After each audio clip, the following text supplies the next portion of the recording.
This is an upgrade. Yo, I was gonna say something I would have regretted, but I didn't.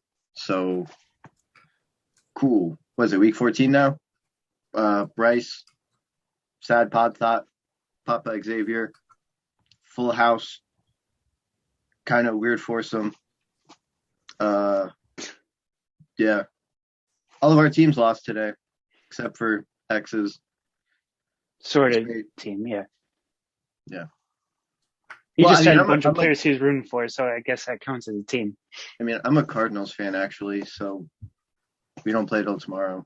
Well, today, but I'm almost whatever. certain X was rooting against every single one of our teams today. And Pretty he got much, yeah. Didn't it and seem he, like it? and he got what he wanted. So good for you. You fuck. Do I get a warm welcome back? No? No. Not Okay. from Deontay.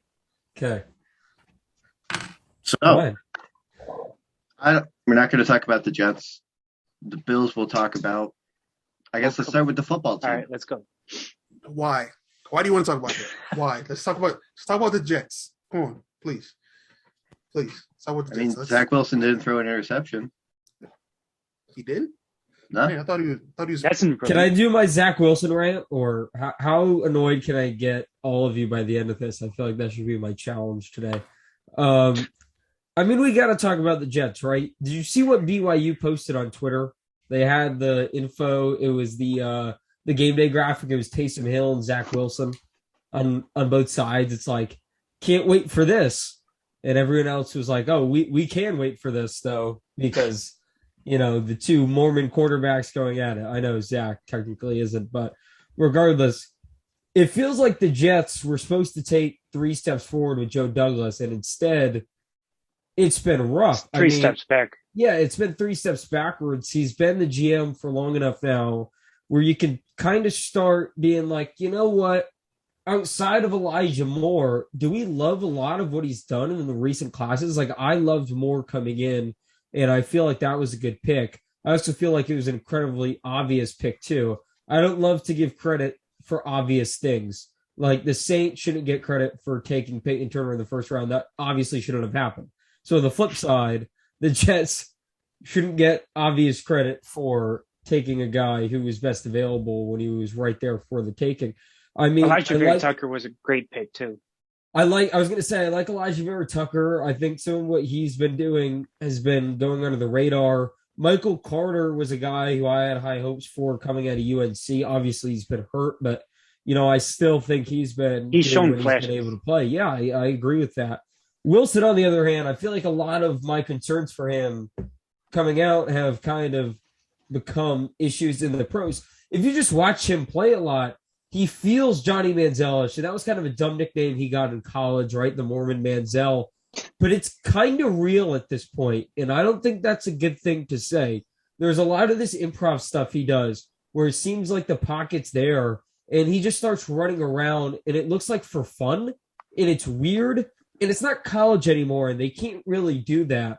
And Robert Saleh is a guy who I have the utmost respect for.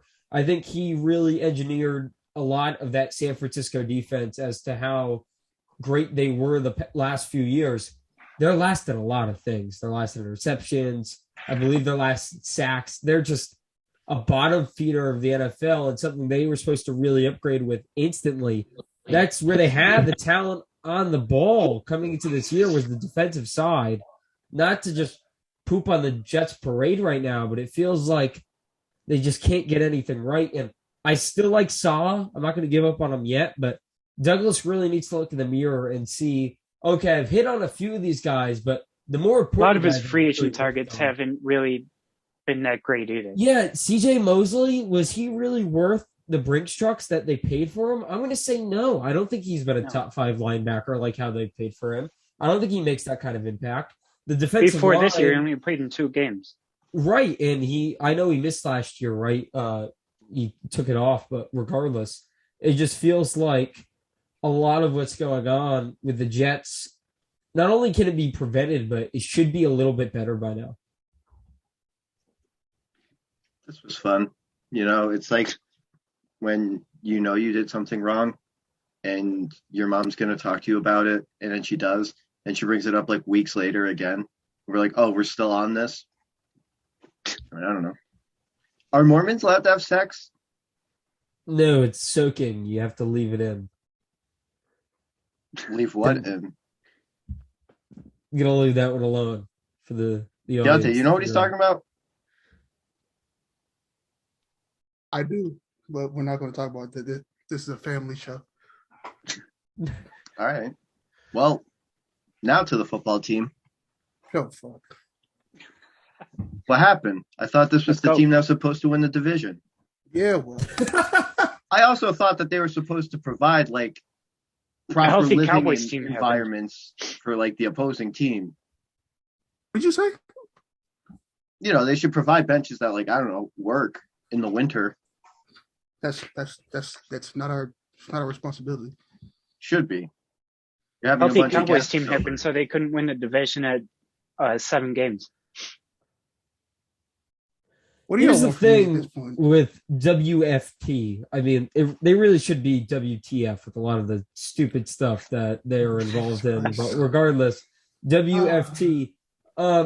I like Rivera, but I feel like the media, in a way, almost props him up a little bit too much for his track record. Maybe I'm just being a little hater there, but I feel like he gets get too much of the benefit of the doubt with some of these blasphemous things he does. Starting with this whole Heineke situation.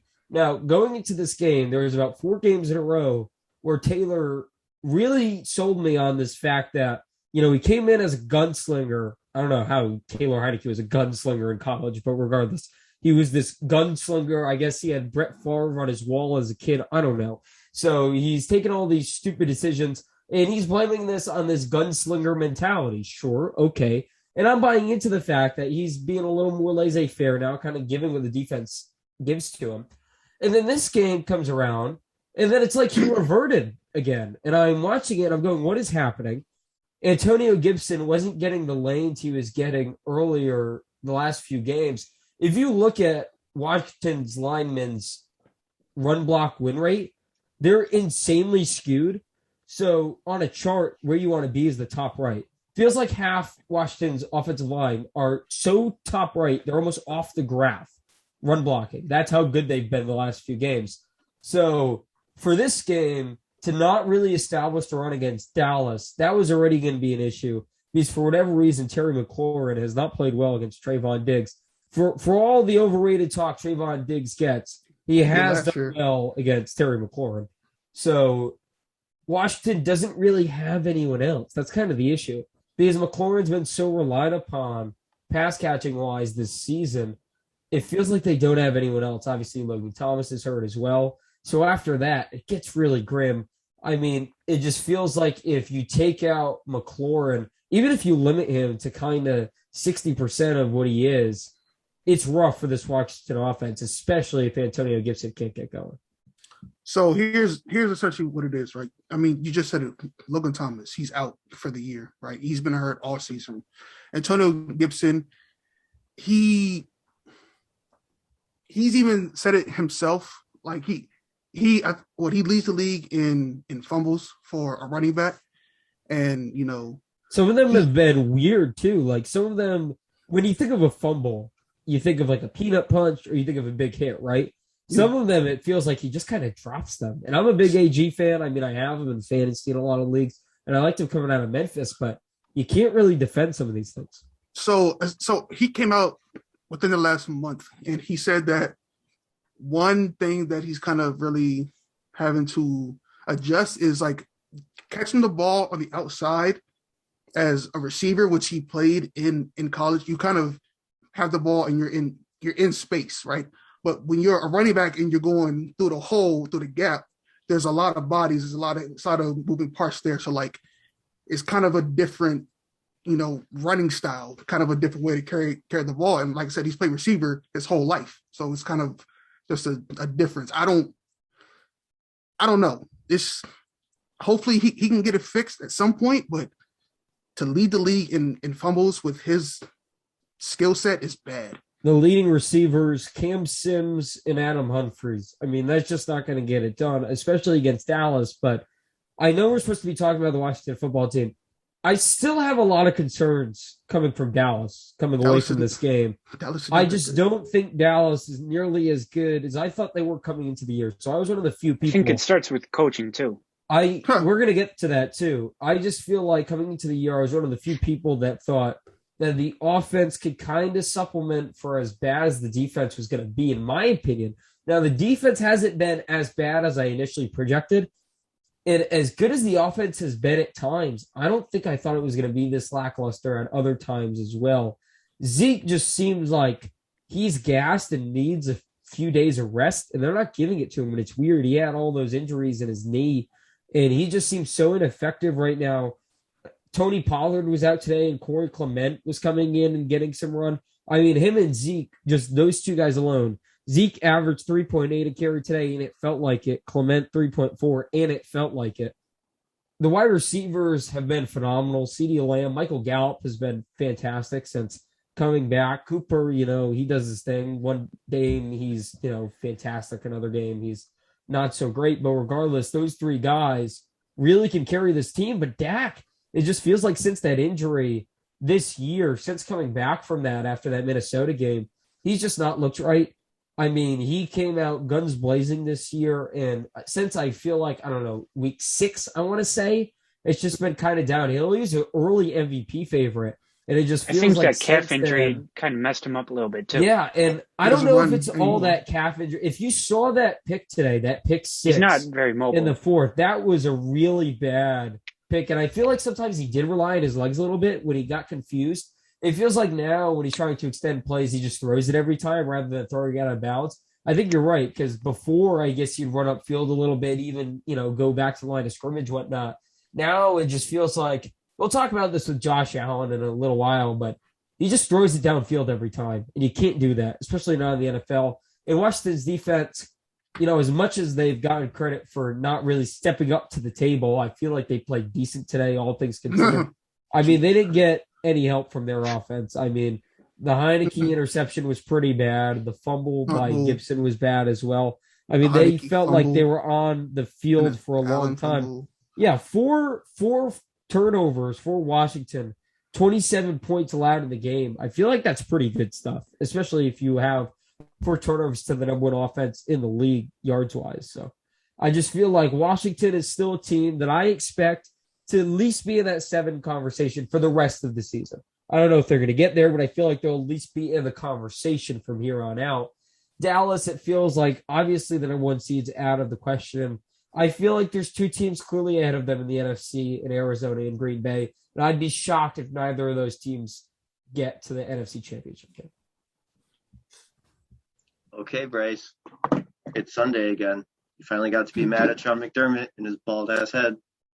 Can I start with that before Bryce goes off too much? Because me and Bryce were talking about this earlier, right?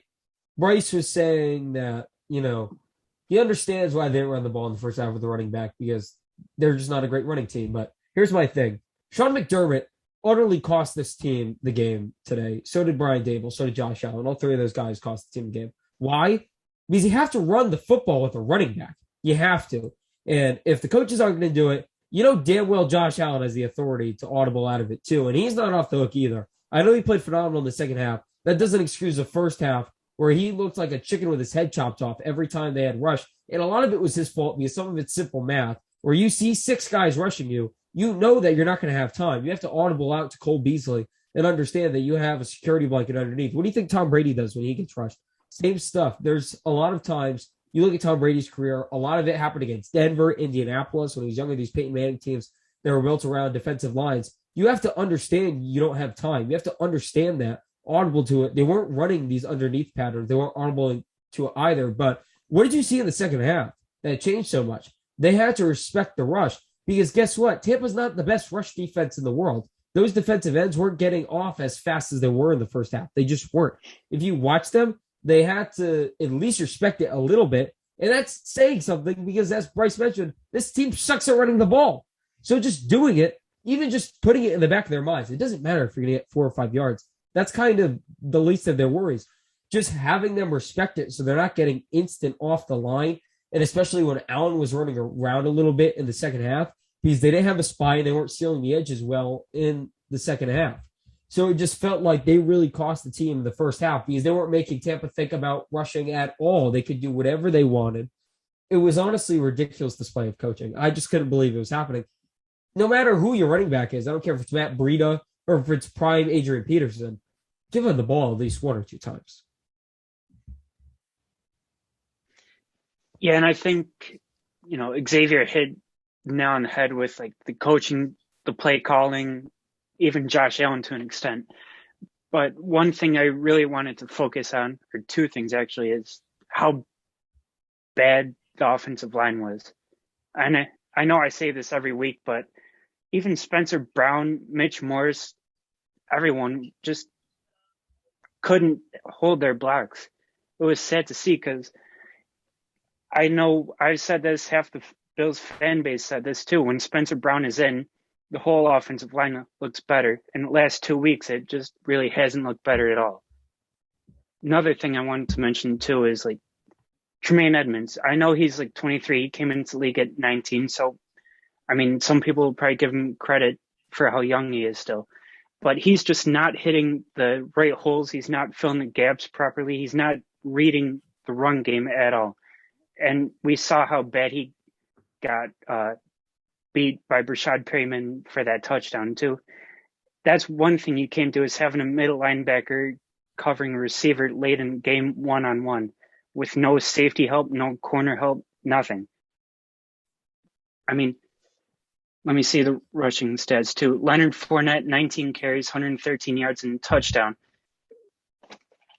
I said this last week, I think too. Tremaine Edmonds coming back, I was told would help the run defense. It has not at all. Starr coming back did nothing last week, and now he's out this week too. So, I mean, just no matter how many bodies we get on defense to fill the gaps, teams are still going to run all over us. Fournette had, 5.9 yards a carry he averaged. And then Brady's 363 yards, 2 TDs, just dunked all over field like he has the past, 36 games in his career against us. So, I mean... he still owns you. Yeah, I mean, lawsuits still own you, but anyway.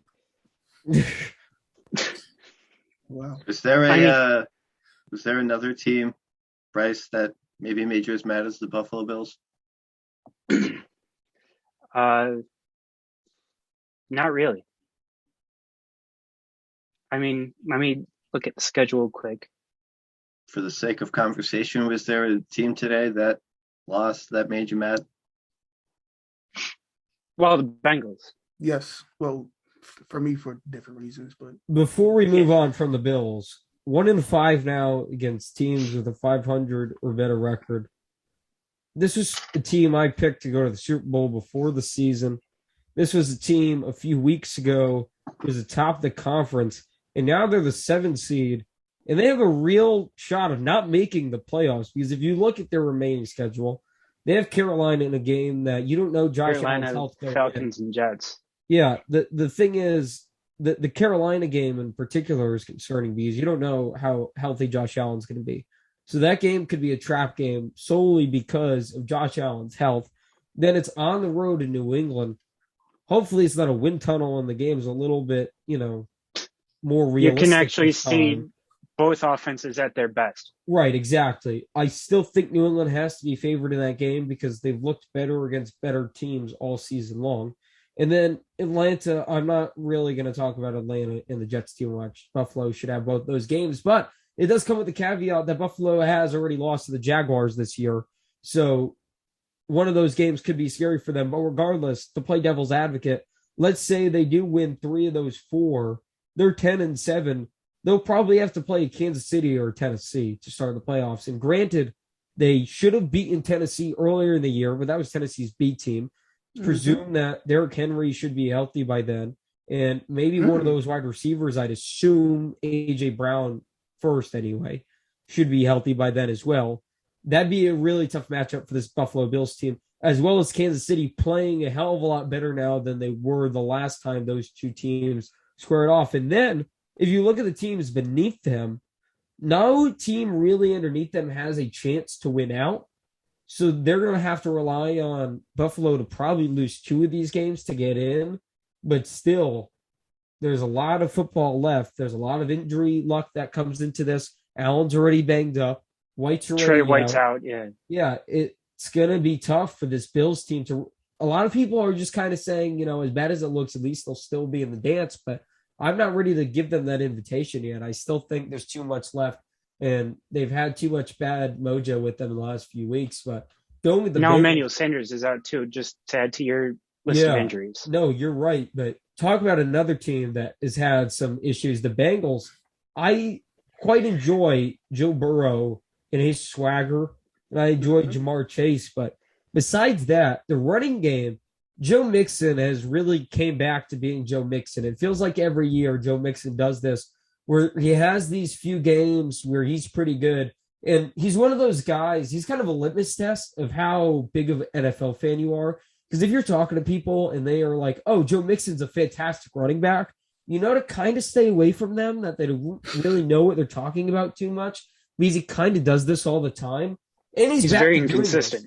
It just feels like he has some of these runs that are just abysmal. And especially when they need him to kind of hit a hole harder or better or whatnot, they're not doing that too great.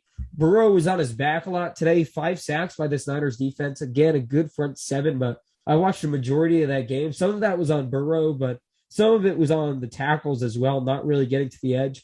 This receiving core still fantastic. T. Higgins over 100 yards today. Chase had 2 really important touchdowns. Boyd had some third down conversions, but besides Burrow at times, even Burrow sometimes makes me scratch my head with some of the stuff he does, but I still think he's really solid, especially as the game goes along. It feels like he has some clutch gene in him, but besides Burrow and these wide receivers, I don't really love a lot else with this team. Trey Hendrickson, I like a lot. He got hurt in this game. He was having some back issues. Sam Hubbard is first team all. I'm going to flex on you, even though I didn't really do anything. And I hate that. And he should be fined for that. He should be on a team with Micah Hyde. He does that a lot too, where he's always flexing and he's not even in the play sometimes. Jonathan Abrams, another one. I hate those kind of guys. I'm sorry. But Von Bell, probably a little overpaid in the secondary for them too. Jesse Bates, as good as he is, I feel like he may not be making as much of an impact as he has in the past. And then once Trey Hendrickson got out of this game, the pass rush, it just felt like they were kind of lacking something. And I do like DJ Reader, and I do like Sam Hubbard at times when he's not flexing, when he's not doing anything. But regardless, I just need this defense to step up. This defense feel like they played over their head at parts in the first half of the season. And now they're coming back to earth a little bit. Jimmy G at times in this game, let me tell you, he looked terrible. I mean, you would never guess if you were just stat box watching, 296, 27 for 41, 2 touchdowns, no interceptions. That seems pretty good. He should have had like 4 interceptions in this game, just some bad throws. The reason this game went into overtime was this miraculous George Kittle catch as well. That was a terrible ball from Jimmy G. This Niners team, give them credit, they played well, but I'm concerned about this Bengals team. It feels like every time people start giving them the smallest amount of praise, they just falter to expectations. I think what we expected from this Bengals team is what we're seeing in the back half of this year. What we saw in the first few weeks is just way over what anyone expected. So I think they're still on the right course. They might need 1 or 2 more years to actually see some improvement, maybe get some more offensive line help, get some secondary help. I like their pass rush, and their linebackers are decent, but yeah, I think they really need to focus on cornerback help this offseason. They need Hendrickson. I feel like that's going to be big for them. And I feel like I was one of the only people I feel like Zach Taylor's not that bad, Kim. And I feel like with the weapons he has now granted, it feels like he's driving a Ferrari with the amount of weapons they have. Higgins, Chase, Boyd, Burrow leading the charge. You could even Uzoma is doing but stuff. But I just feel like the play art with a lot of what they run is so creative. It's so good. Some of the improv stuff that Burrow does too. I like the offense so much. It just feels like the defense particularly if just Hendrickson's off the field or if he's battling an injury like he was today, they can't overcome that secondary that played over their head for parts of the season and right now looking a little rough. Yeah, it's not a good look for the Bengals losing to the 49ers. I feel like the 49ers are a solid team. I feel like Kyle Shanahan, he's the smartest guy in the room. Conversations died down finally. Thank God. I love Kyle Shanahan. I truly do. But it's getting ridiculous. His winning percentage is under 500. One thing they've failed to do is get a competent secondary, too. I mean, they went into the season bringing in Jason Verrett again, and he's always hurt, and he does nothing. So they still have no corners. Yeah, and Bryce, talking about that, it feels like Shanahan's in love with all these guys that are injury prone. So, yes. You go into the season, and let's say you have high expectations for a team and they get hurt, right? You can kind of blame it on, they got unlucky, they had the injury bug. But what happens when you just fall in love with all these guys that are constantly hurt? At what point is that on you? Because I feel like that's where we've reached with the 49ers, where they just have all these guys that are always hurt, and they know that. And yet they still sign them and rely on them heavily anyway. I feel like that's on themselves. Look at their it starts at their quarterback position. I like Jimmy G. I think he gets a little bit too much hate. And I think some of it he has to correct. And I feel like a change of scenery would help him a little bit. I feel like in San Francisco, he almost feels undervalued, and that could kind of bleed. I don't feel like he was never ever going to live up to that $147 million contract, though. Yeah, but the funny thing about that, he makes one throw in the Super Bowl, and he does live up to that. Because the other years are null and void. He makes that one throw, I believe. Was it to Debo or Emmanuel Sanders? I don't remember, but Emmanuel Sanders. I believe it was Sanders. Yeah, down the field in the Super Bowl that would have iced the game. He lives up to that contract. So I don't agree with that, but what I do kind of think is that he feels like a guy that with a change of scenery, he could play a little bit better. But right now, he's just so up and down for this team. Again, he's injury prone. They're on their sixth string running back. And again, all those guys have injury issues. It's not like this is some big surprise. Their wide receivers, a lot of them have injury issues too, coming out of college. That's the thing. Even the guys they draft, some of them have injury issues.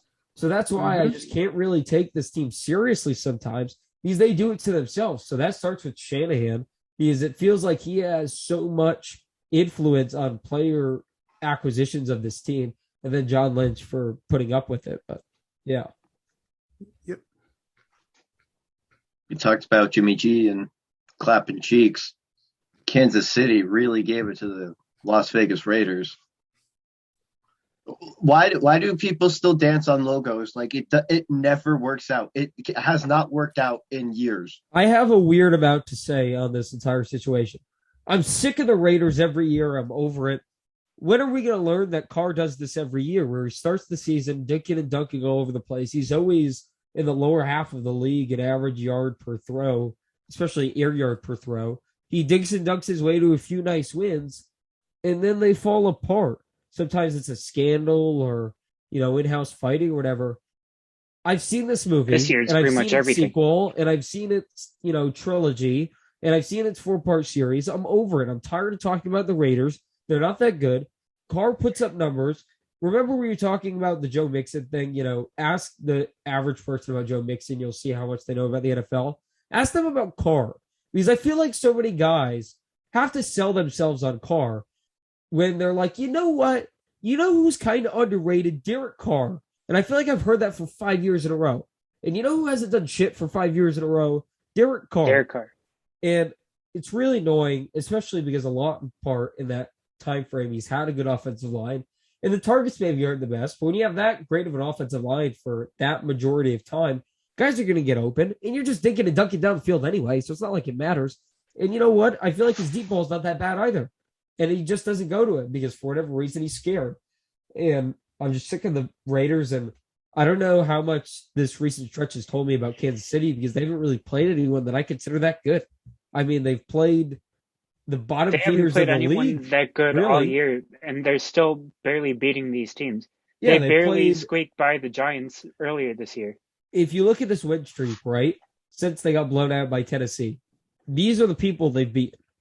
Daniel Jones, Jordan Love, Derek Carr twice, Teddy Bridgewater, and then Dak coming off injury, who we mentioned hasn't looked that great.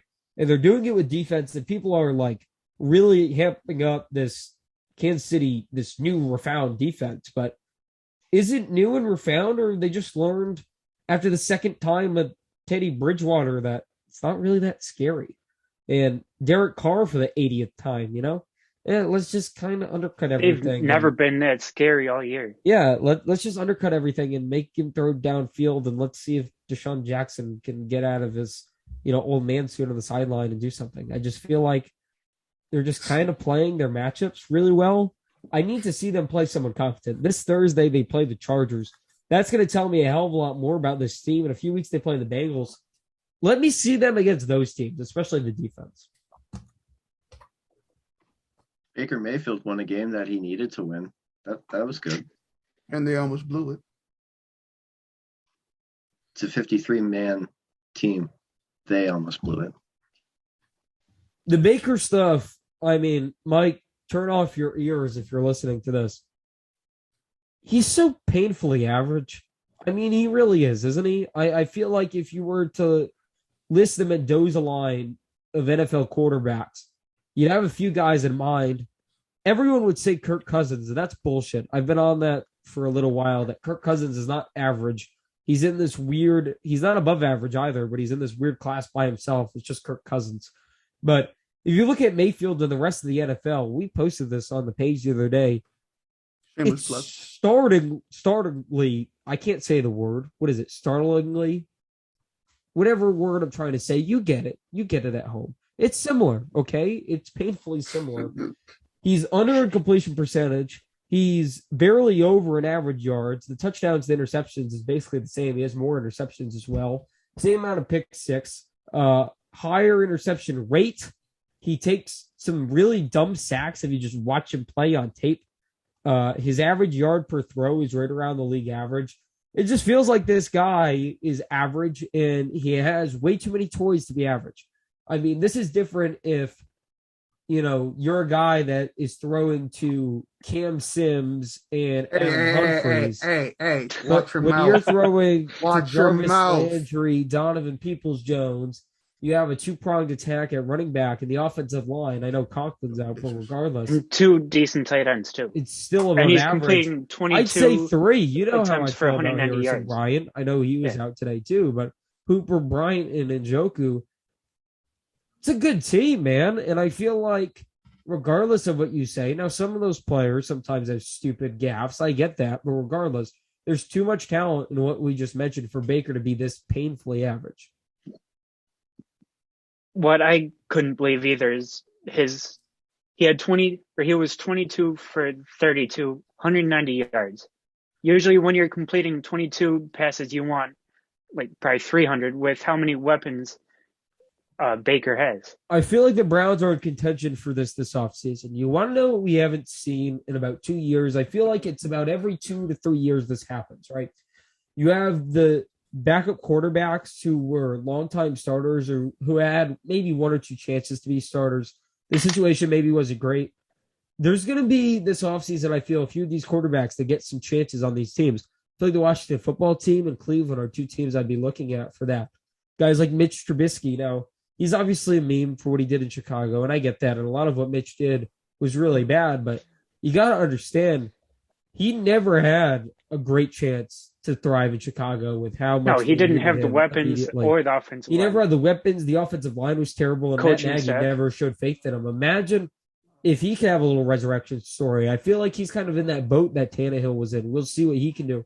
Marcus Mariota, a guy that I love, I feel like he could seriously get a new chance this season as well once these contracts go up, because you watch what he's done in his few chances with the Raiders and what he did at his end in Tennessee. It wasn't like he was this bad guy. He had so many coordinators in a row. The offensive line was historically bad at the beginning of his last year in Tennessee. Those are 2 names I'd look out for, and I'm sure there's more, maybe Drew Lock as well. I'd see a few of these guys getting second chances on some of these teams, and you laugh. You got to be desperate for Drew Lock, though.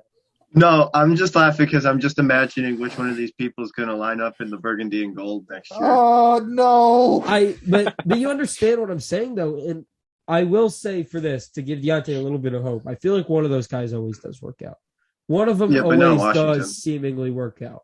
Yeah, it won't be So- in Washington though. May not be, but with Ron Rivera at the helm, I mean, everyone acts like he's this grand peacemaker, like he's George Washington, this amazing general that doesn't get the love he deserves. I mean, hell, Hey, we gave George the $1 bill. yeah. We also gave him a mountain that people go to for some reason that is shitty in Virginia, where more crap lives, right? So, You mean a monument? no, I meant a mountain, Mount There's Vernon, a. Mount Vernon, where Washington lived. It's like a It's not a Okay. mountain. It's not a mountain, you idiot. It's a neighborhood. It's mountain. It's a literal mountain. It's like a Wait, he's not on It's- Mount Rushmore? He is on Mount. He's talking about something totally different. It's. I'm it's- right, you're wrong. That's the story of this. What the hell do you mean? I grew up over there. You I don't ass. care. Oh, my- You grew up rooting for this team. How's that working out for you? Hey, I mean, not great. Clearly, Bryce is hey, dunking on you all hey, the time about lawsuits. And congratulations, Steven, can we you have- didn't grow. Can we have a episode where we just dunk on all the Washington sports teams? I feel like That that'd be a happens fun every segment. that happens A every Yeah, time that 59-minute I come on here. expose on the Wizards and their. But it ain't Hold public though. That's in the Discord chats. Wait, Yeah. wait, Bryce. Serious question. You said the Bills. Deontay, we don't have time for this, Steven. You gonna the send Bills this home? offense at their Well, best. or what? 'Cause What? I don't want to hear Deontay anymore. What is that? The Bills offense at their best. Bills offense at their best is probably top 5 in league. I'd say top 3, 7. top 5. 7. Okay. Yeah, they don't have a run game. Can't put them top 5. Steven, send us home happy. Mac Jones Jr. over here doesn't check his Zoom messages. Didn't know we were going to keep going. Tried to cut us off before we could talk about the Jacksonville Jaguars. And yeah, we had to add a whole second part, 40 more minutes just to talk about Jacksonville and Urban Meyer and Trevor Lawrence being a bust. But nobody says that because he has great hair. So we think he's just going to get infinite more chances. All right. Well, A few he will. things. One, And he should. thank you for comparing me to the offensive rookie of the year. I appreciate it. Oh, for fuck's All right. Who wants to go now? Yes. Secondly, Jacksonville, on the other hand, no one needs 40 minutes on Jacksonville. Come on.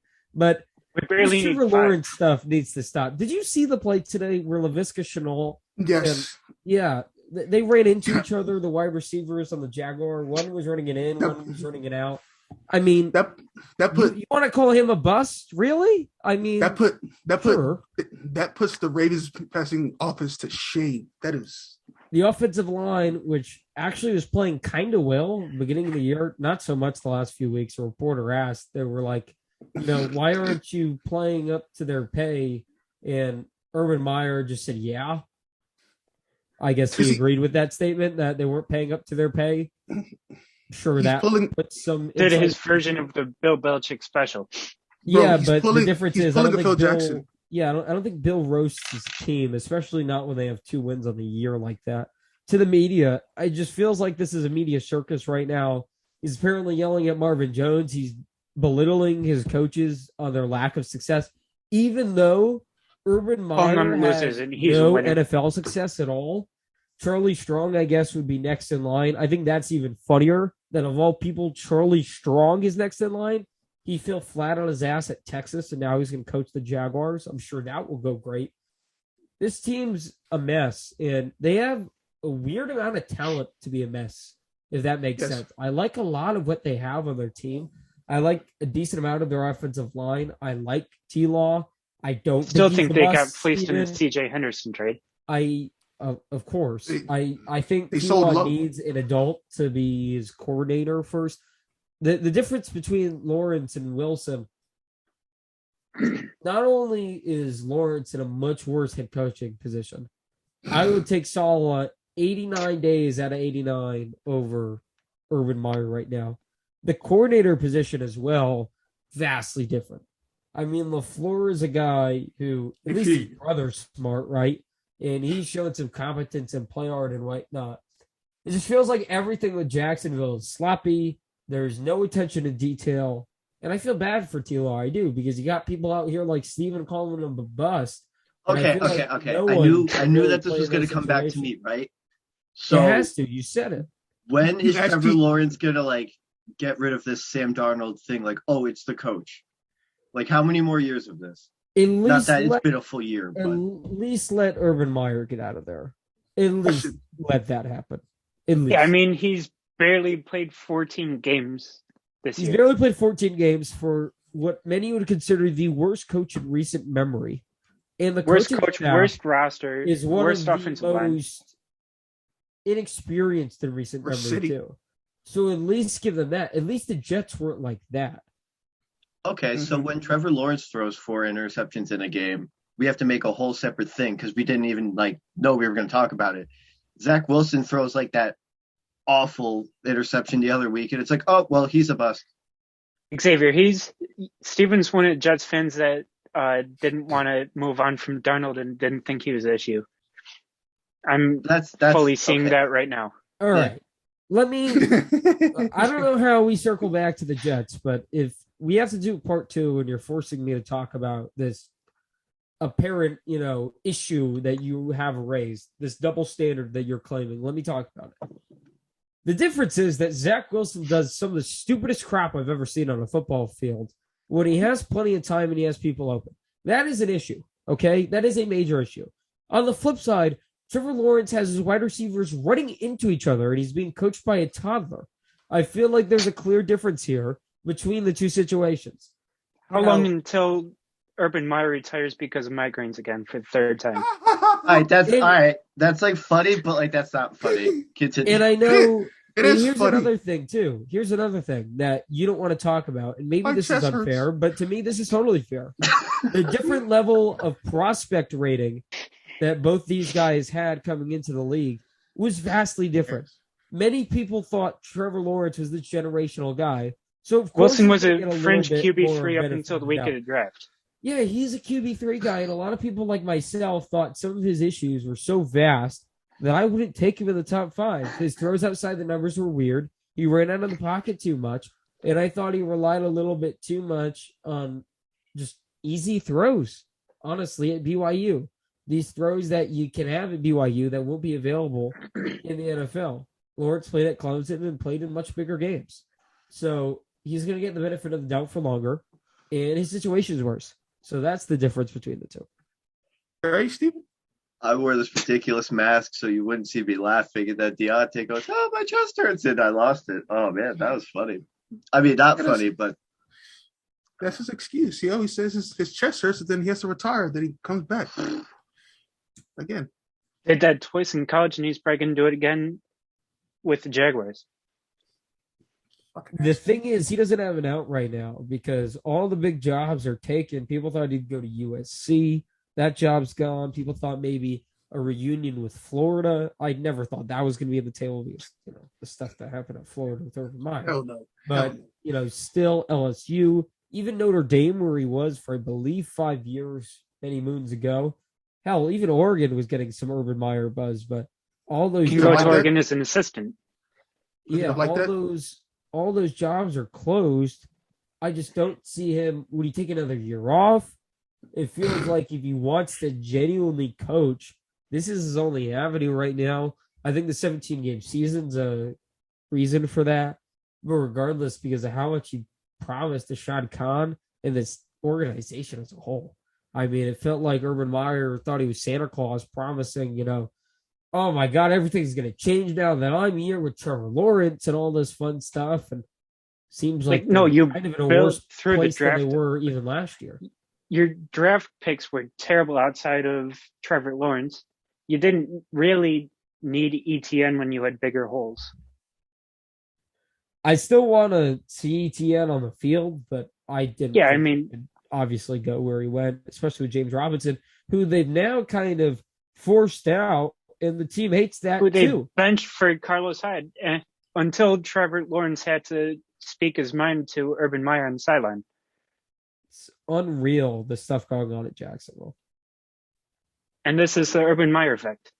Steven, anything else you want to say that we can pick apart? Or Well, you're going to go last in this one because we all know how you feel about it.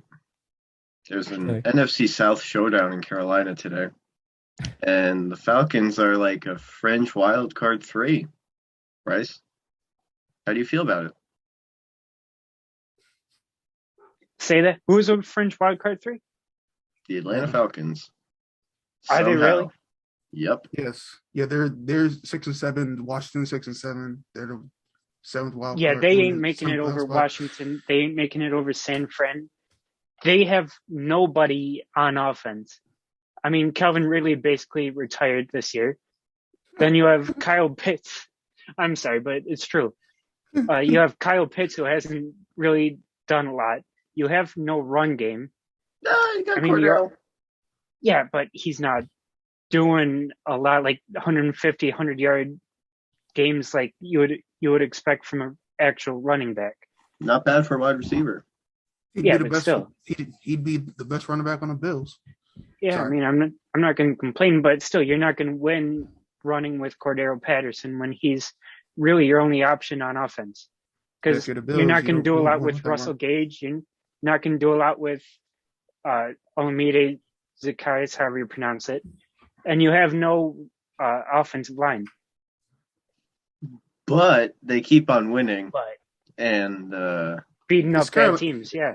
It's Carolina. They're supposed Yeah, to. you're beating up bad teams. How can I give you credit for that?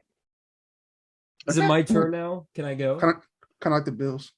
Can I go? Yeah, I mean, Right. I'm not giving them credit for any of these ones either, so. Oh my god. Oh my god.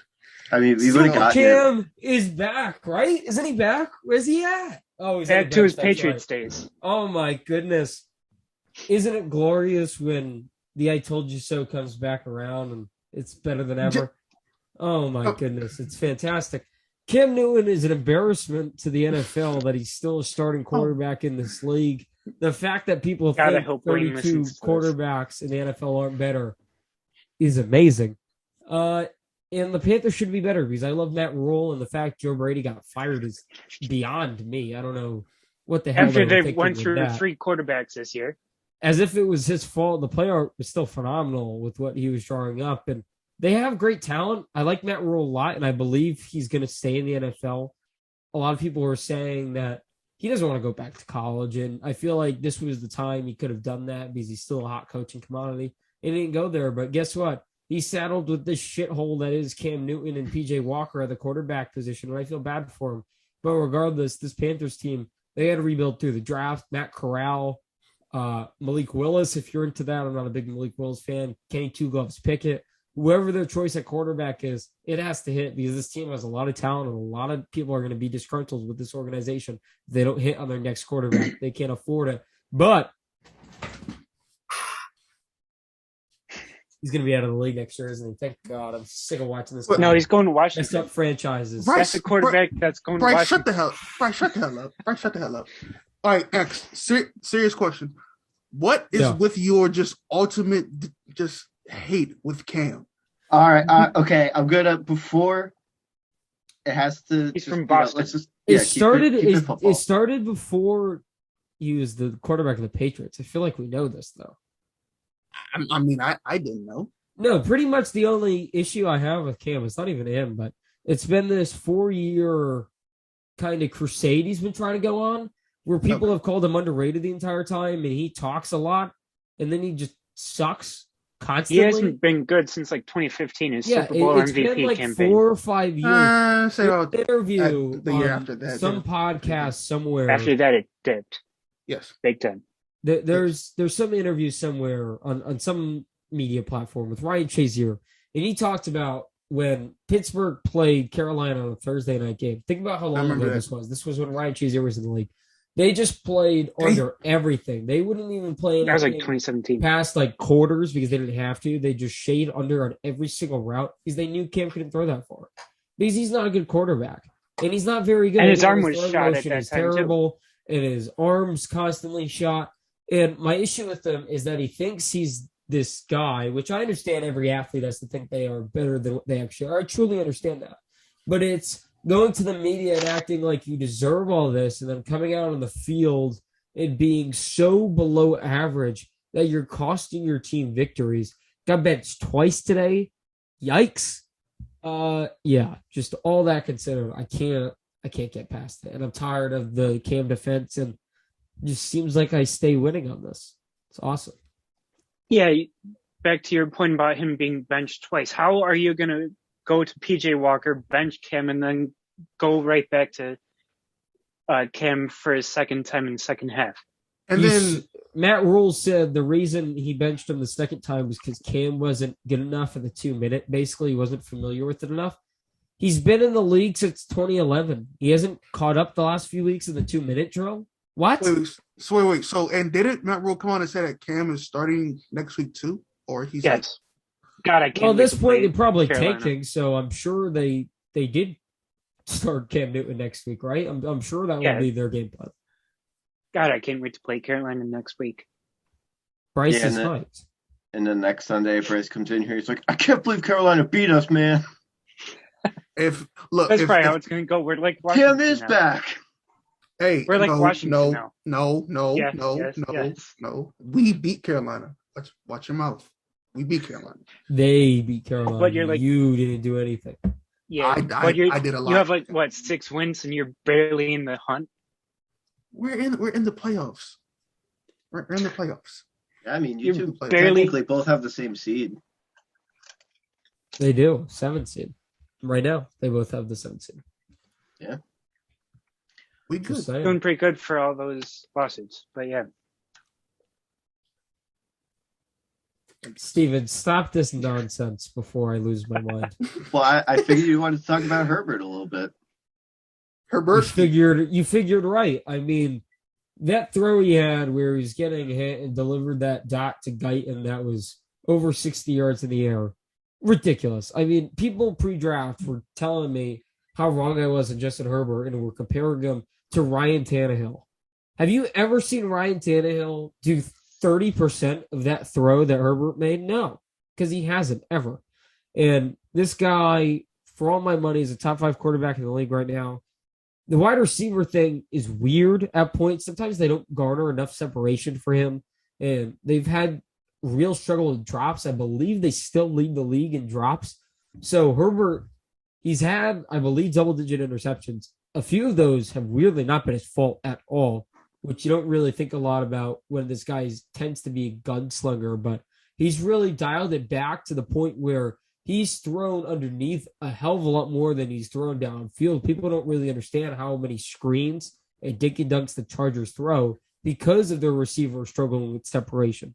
So even though Mike Williams and Keenan Allen are big names, they haven't necessarily played as well as people think, at least not Mike Williams for parts of this season.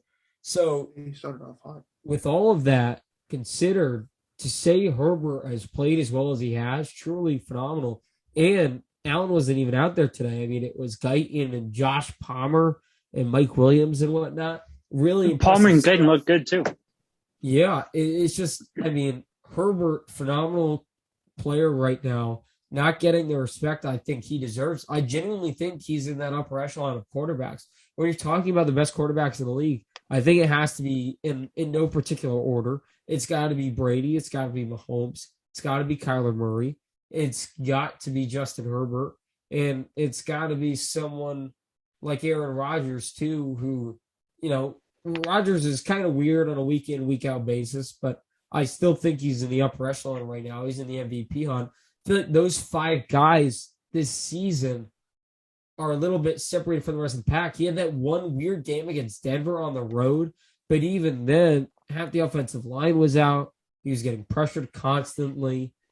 I just feel like that was a game you kind of throw away. Allen, I feel like, is in that conversation a little bit, but this year I feel like there's been too many games with Allen against good teams where he hasn't necessarily shown up the whole time. Mike Glennon looked like Mike Glennon. Yeah, he they did. ruined so much fun for me with benching Jake Fromm. I really wish Not starting that, him.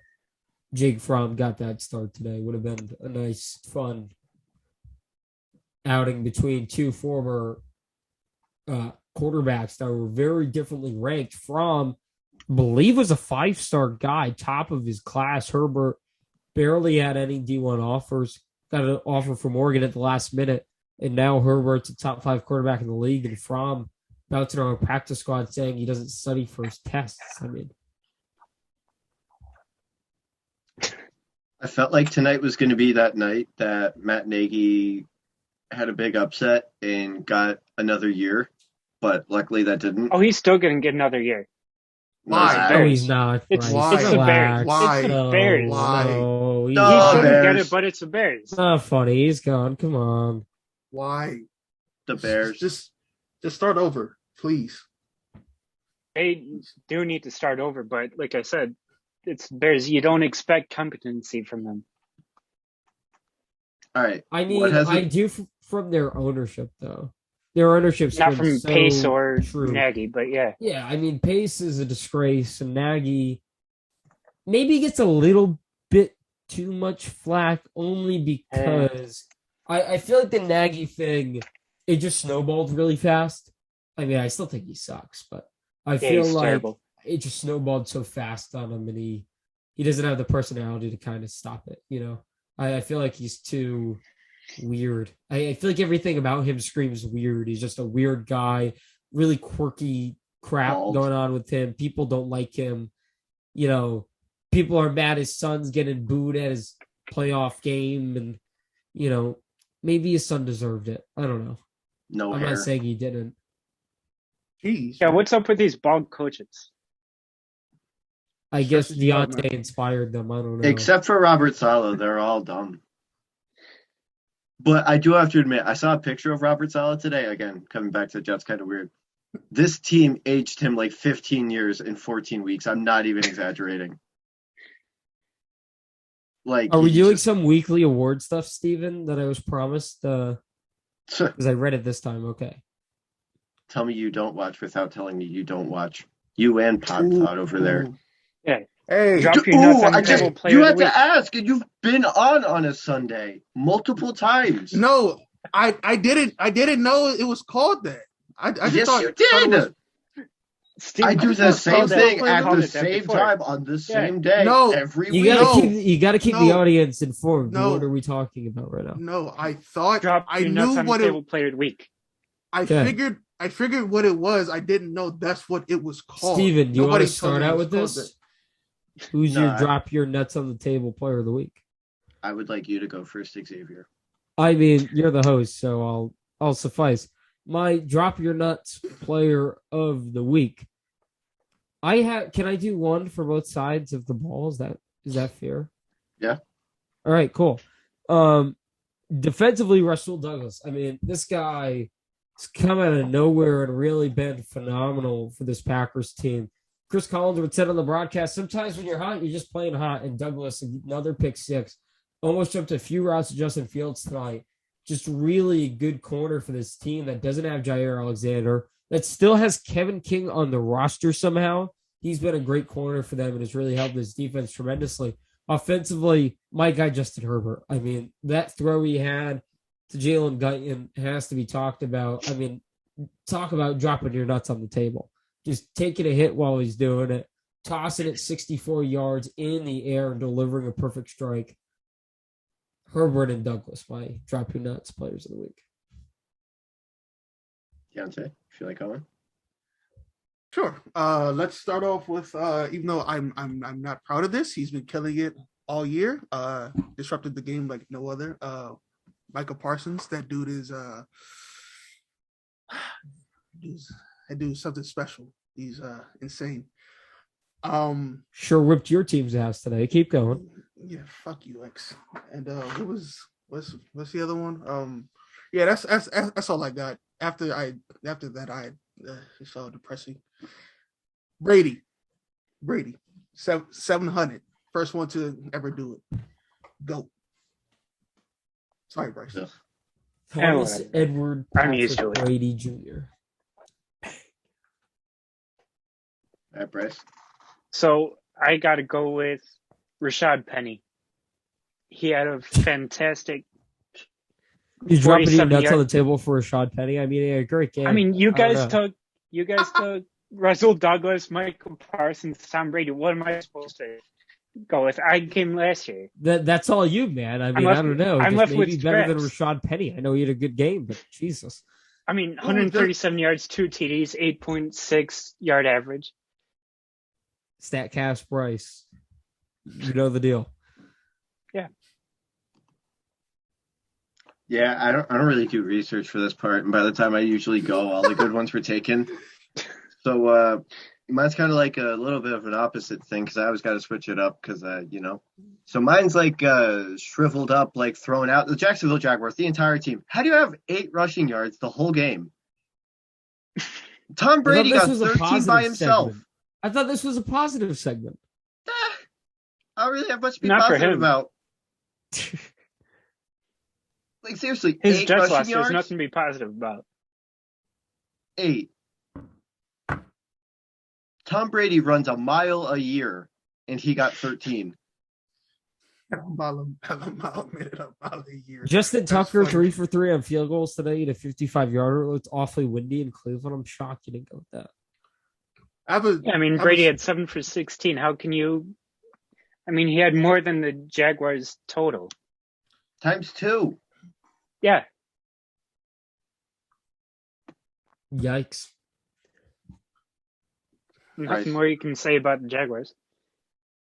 Who We wins on talked Monday night? way too much about Jacksonville. Yeah, I know. It's terrible. It's just funny. It's depressing. It's just funny.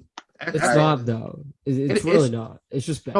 No, it's sad for Trevor Lawrence, but it's funny for everybody else. So I can give a shit. Should be less good then. All right, let's go around the room. Who wins on Monday night? And if you don't say Arizona, it's the last time you're on the program. I was going Arizona anyway. I mean, they've just looked more. Me and Bryce practically own the program, but I'll go Arizona too. Yeah, I mean, Arizona's looked a lot more consistent than the Rams. We still don't know how consistent like Von Miller's going to be, Odell Beckham. I know everyone expected a lot more from Von Miller, and I don't think he even has a sack yet. Yeah. So, I mean, there's not much you're going to do if one of your best defensive players isn't producing. I mean, my heart wants to go Rams, but I can't not go Arizona. I have to. Yeah, it's Arizona. If OBJ was as good as the kids on TikTok thought he was, maybe I'd pick the Rams in this game, but he's not. So. Van Jefferson. Yeah, Matthew Stafford, back injury, all that stuff. But hey, They ain't gonna Van win. Jefferson's going to catch a touchdown, and Bryce is going to DM us all. So I'm excited for that part of the game. You're going to hear about it on Tova Tuesday in a couple days. There we go. I'll be sure to miss that show. I'll be sick or something that day. You back home? Yeah, I am. Nice. Very nice to be back. Good for you. I know. Happy for you. I'm I not. know. Is this like the parent corner edition of this part? No. No, because All right. Steven did. No, usually I just say something mean about Deontay, then we run out of time, so he can't We retaliate. have a decent amount of time left. I mean, we can just kind of, what do you Just want to do, chill. Steve? Up to you. How about we not do that and we end this on a positive note because we're all secretly depressed inside. Besides X, he's going to. I am having one of the best days gonna- I've had in a long time. I mean, X music to has my some ears. weird X- infatuation with the Bills today, and it's creeping me out almost. Yeah, he's going to go. What do you mean infatuation? I mean, Infatuation that's is like all you- when you're like obsessed with something. You've been I talking don't about the You've been Bills talking about a how- lot. Yeah, A lot for the last week. A lot. It's weird. Yeah, it's weird. The Patriots not are on. even. The Patriots are on a bye week, and you said, "Fuck this." I'm talking about the Bills all week long. The Patriots aren't even playing the Bills this week, and he still has to say something This is because this is the Tuva's Bills' favorite fault. players are playing. This is the Bills' fault. I This is feel the like Bills' the fault. It's issue, partly Washington's fault too, because he's ripping on you too. I feel like the issue I have with Buffalo in a grander scheme of things was their expectations lasted Were longer sky high. than they should have this year. I mean, here's just- my thing with that. yeah. We went to the AFC Championship game last year. We Yes. brought back all our key players besides John Brown, and we Right. added some players to this offense. I mean, I don't know how much worse it can get with such high expectations with the same talent from last year. And look, I'm guilty of it too. I admitted that I picked them to go to the Super Bowl. Like I agree with you that I had high expectations for this team, but I think the difference is, and why maybe I've been infatuated with them the last week, is I feel like up until the Patriots game, even after the Patriots game in a way, people really thought this was still a top 5 team in the league. And I just was like, are we watching these games? They're 1-4, now 1-5 against actually good opponents, and they don't have a run game. And their offensive line stinks. And I feel like their defensive line, which was supposed to be a strength, really hasn't shown up in a lot of parts of these games. So that means they're not doing great on either line of scrimmage. They don't have a run game. Allen has clearly regressed a little bit, and they're not beating good teams. So that's the only team in the league that gets nearly as amount of credit as they do in all those categories. Even the Rams are starting to maybe fall into that a little bit. I mean, if we're going to be totally honest here, I like the Rams a lot too. My Super Bowl pick was the Rams of the Bills, but the Rams I have 2 haven't things to really add to that. beat anyone either, and they're at least offensive line a little shaky sometimes. Stafford clearly regressing a little bit. Those are 2 teams that I just am a little annoyed with right now because it feels like their kind of media shelf life is still running. I mean, maybe the Bills one has run out after tonight, but the Rams, at least for now, is still going. And I just don't think they deserve it. Now, I have 2 things to add to your point. One being, like, I think we expected a lot or more from Cody Ford, more development from Cody Ford than what we've gotten so far. I think that's probably why we didn't go for a guard in free agency or the draft. And then there's no reason Cody Ford should be where he is right now, as far as development-wise. And then I wonder if some of Bill's regression was a lot of like COVID talk around Cole Beasley and the offense and pretty much everybody in the locker room. I think Cole Beasley had a lot to do. I mean, really, am I wrong though? Do we really believe that one? Season, he spent the whole training camp talking about it, and then you got reporters asking Allen about it, Diggs about it, McDermott. Bryce, we're in December. It's December 13th. Do you really think the reason why they fell down 24-3 in this game is because in the offseason No, I'm not saying that. I'm saying like about Cole Beasley. I'm saying like the Pittsburgh game, the all right, that's one Titans game. Titans game. The Titans game, they literally threw on live television. I don't know if that's in regards to Cole Beasley COVID talk. I agree with you in the extent that if it was a different situation, there's a lot of distractions. In a different situation, I would agree with you, right? I feel like that is an actual thing. I'm not disagreeing with you that that's not a real thing. But I think for this team, they had too much confidence in themselves, and I think they lost sight of the actual goal.